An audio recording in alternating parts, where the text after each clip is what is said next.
What is going on, you guys? Welcome to today's video. As you just saw in that opening clip, there's lots and lots and lots of nice cars over here. We're currently at Andy's shop, which is right there, Project High Gloss, and we're doing our weekly cars and coffee, and we got a nice spot today, and there's just so many cool cars out today.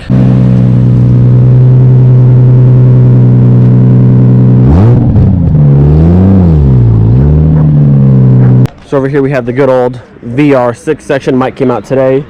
Couple Infinities, and over here is pretty much like, this is like the JDM Legends kind of section, missing like a NSX, but RX-7, GT4, Supra, R33, and another RX-7. So yeah, pretty much all the the JDM Legends, some BMWs, Audis, and Mercedes. This little Lotus is cool.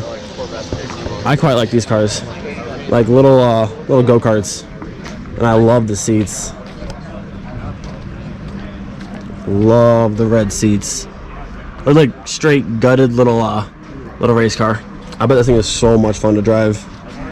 Look at the diffuser too. That's baller. 300C, the R8 V10 is very, very nice as well. Z06, RS3, some vets in the middle. Nice little turnout, and the spot is super, super cool. Woo! God, those brakes are so massive. The giant carbon ceramics. Yeah, this thing's beautiful.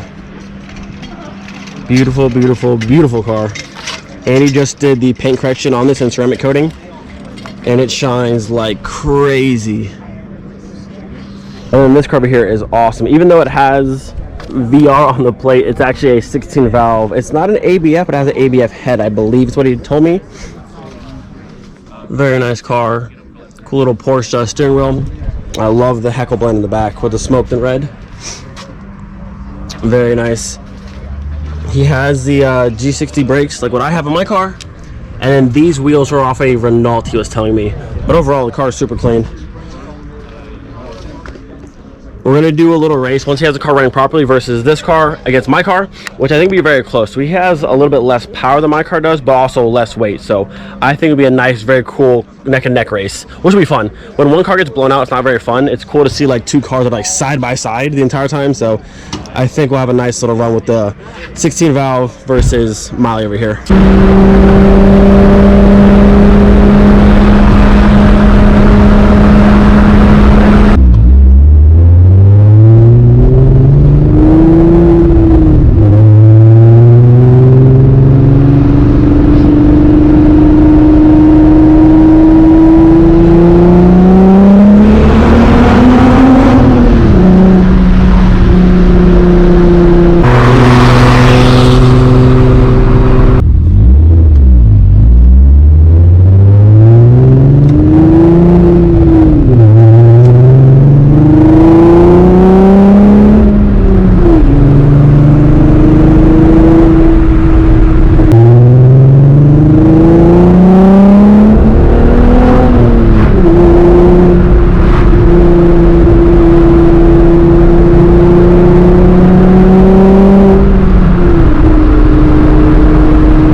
Steve should be here in about 20-30 minutes, and then we're back to working on this bad boy, getting the VR6 turbo assembled even more. So today will be upper and lower timing chain cover, clutch, flywheel, all that kind of stuff. All the accessories for the front, the turbo manifold in the back, maybe the turbo. And if we're really moving along, maybe put it back on the ground, get the trans on, and possibly in the car. I don't want to get too ahead of myself, but hopefully 99% of this portion should be assembled today. All right, so Steve just stopped by, dropped off a few parts for the VR6. He actually had home though because he has some sort of like irritation in his eye. It's all red and swollen. So we'll probably see him tomorrow. So just us for today, but nothing we can't handle. He brought me a can of this so I can go ahead and paint the block and also the intake manifold, I think. And then over here somewhere, there's a baggie of, I think this one over here, just some RTV and stuff. So today, everything else, back on the VR6.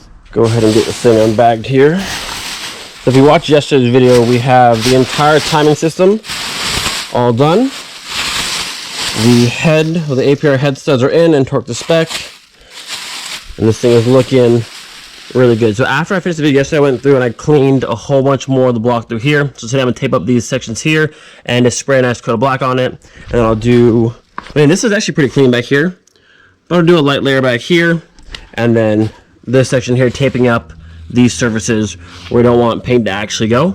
And then once it's done drying, we can start assembling. So pan, water pump, crack pipe, and everything else. So what I want to do is go through and clean off all the old silicone you can see on here, on the lower cover. And I'm going to go ahead and paint this one black, and then same thing for this one, get all the old silicone off of there, and paint the upper one black as well while I do the block. With my little scraper here and a razor blade, I was able to get all the silicone off of the covers here. So now I'm going to go through with some degreaser, that one, spread them clean, get all the oil residue off the front and on the back side. We can paint the outside black so they look much better. And yes, I do realize that stopping to paint stuff makes the build process slower, but it's gotta look good, you know? So these are both now ready to get sprayed. I went ahead and taped up over the remain seal. Don't want any paint in there. And then on this one, we have the sensor covered up. We don't want any paint in there. The rear tensioner bolts also covered with the tissue in there, so I'm getting paint. And then 1, 2, 3, and 4, where the actual coil pack sits and bolts in, are also covered, so there's going to be no paint on any of those. Layer number 1 is on, and it already looks a million times better. And then up here, where there's a little bit of overspray, I'll just sand that back to bare metal, so there's no overspray in between. But looking really good. And then while those are drying, I'm going to go ahead and start taping off this section over here and get the block sprayed as well. Got the block looking fresh. Nothing crazy, it's a nice coat of black. These are done and drying, and now I'm working on the intake manifold over here. I went ahead and pulled the fuel rail out. This injector over here had a bit of a leak, you can see from before, but the O-ring itself looks to be in good condition. So when I put it back in, I'm gonna try and push it down a little further and make sure it seats all the way. That way there's no issues. I'm not sure what size injectors these are, but I know he's pushing a lot of fuel, so. This will get painted and look nice because I don't like how this gray looks, so we're gonna fix that. So this actually happens all the time. I'm ready to spray the manifold here, but I have no idea where my paint went to. That's WD-40, that's brake cleaner. Where did my paint go? Here's the cap, I just had it a second ago. This happens, it can't just be me. Like, it can't be me, only this happens to. I just had paint. What did I do with it? I'm going insane. I just had, I don't know where it went to. Is it over here somewhere? It can't just be me. Like, I just had this paint and it's gone. Hey, is it in the bushes over there? I don't, maybe. No. I just had this can and it's gone. Did you steal my paint? Yeah, I've been huffing it over here if you don't mind. Can I have it back, please? Dude, I just had this paint can. Where did it go? It was tangled up in this thing. But I found it. Okay, resume. Now that's what I'm talking about. A million times better. So while all these pieces are drying, I can't do anything with the block just yet. So what I'm going to do right now is put on the turbo manifold on the back. So you guys remember, the bolts on these ones are such a pain to actually get on. And you pretty much only use a wrench to turn them. So while the engine's out, I want to do that now. Alright, so the rest of the pieces should be back here in the car. So we have like intake, catch can, throttle body.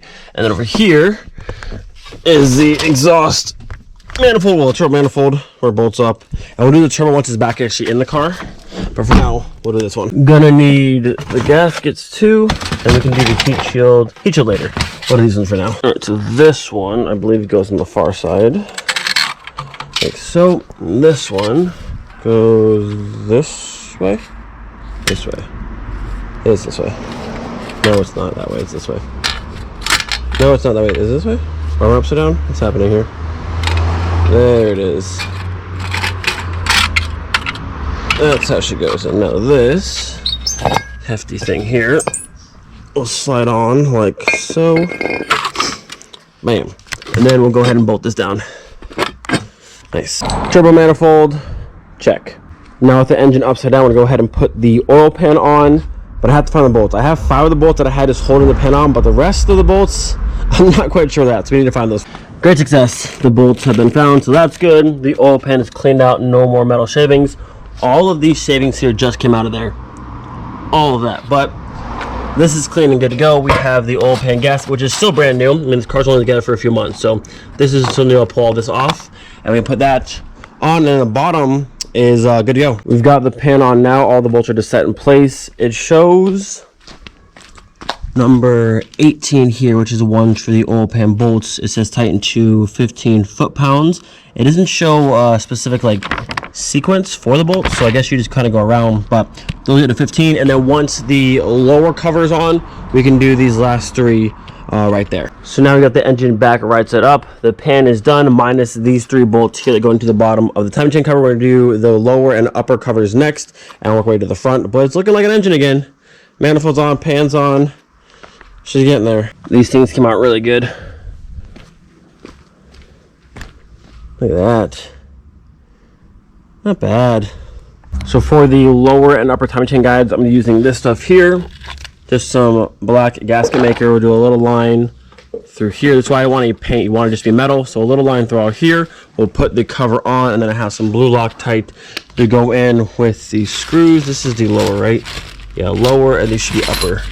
Yeah, cool. So lower, upper, a little bit of gasket sealer, and boom, on, and then same for the top. Lower cover is now just about in place. It was a little bit tricky getting it to fit on properly. I put a little bit of oil on my finger and rubbed it around here, so this seal would slide over a little bit smoother. And there's a dowel pin, like a guide pin here, and a guide pin there. You want to make sure those 2 line up. So you might have to tap it up a little bit or over, and make it fit properly, and then you can kind of slowly snug it in. Now we can go ahead and put the bolts in. The 2 long ones go for here, and all the rest of them are the exact same size, and the 3 bolts here that'll now go through the pan into 1, 2, and 3. You'd be looking good. So lower and upper timing chains are both on. Our cam sensors back in, and our bolts for sensors back in as well.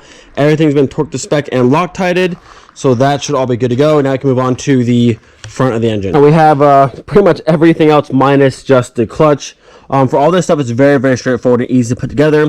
The knock sensor here, make sure when you put this on, it goes to this spot here, which is why I didn't paint any of that, because you want the contact to be good. That goes there, and the wire is going to run through this gap right here and then down. But then everything else is pretty much however you want to put it on.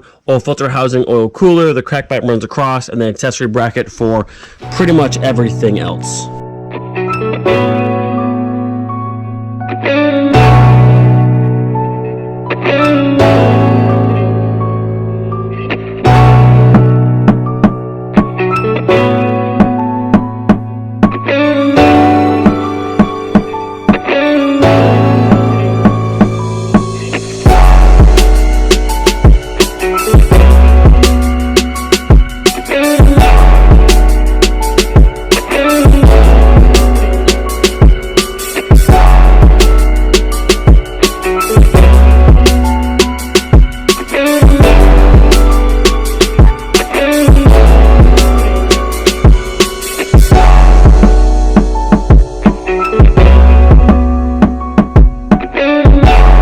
Yo, this thing looks so sick.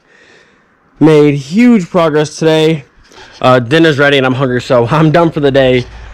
But we made so much progress. Upper and lower chains on, thermostat housing, pretty much the entire front is on. Only thing we're missing right now is still to do the belt, the valve cover for the top, the clutch, and then it's ready to go back on the car. And then once in the car, we'll do the turbo, the wastegate for this side, run the line to the oil pan, and other various things. But In terms of building it out to the car, it's just about this. We only have a handful of things to do tomorrow, and then it's in the car. So if everything goes pretty quickly tomorrow, we should be able to try and start it if we have all the oil and all stuff to actually fill the engine. But I think, fingers crossed, we can try and start it tomorrow.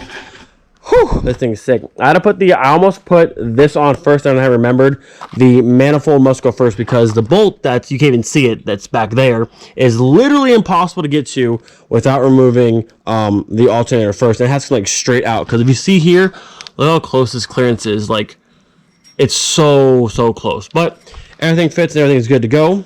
Very nice. Also, this head, so most VR6, all that I've seen, the valve cover has screws that go into the head, where this one has studs that go up. So you either need to pull these studs out or pull the screws out of his valve cover so they can, and put nuts on top of here. Either we'll figure it out. But other than that, it's looking good. Everything is Loctited, torque to spec, sealed up.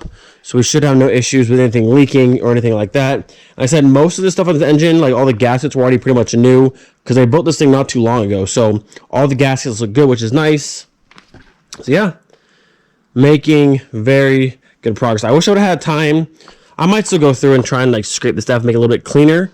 I wish I had time and a little more paint to paint all of these things, but it is what it is. It does look much better, at least with the manifold and these covers. So yeah, there it is.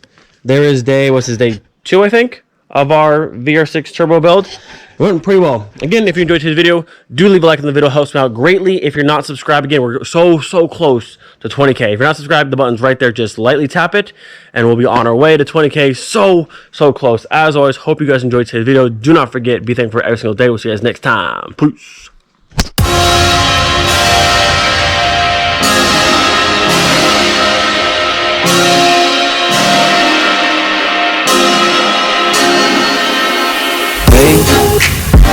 I was doing just fine before I met you. I drank too much and that's an issue, but I'm okay.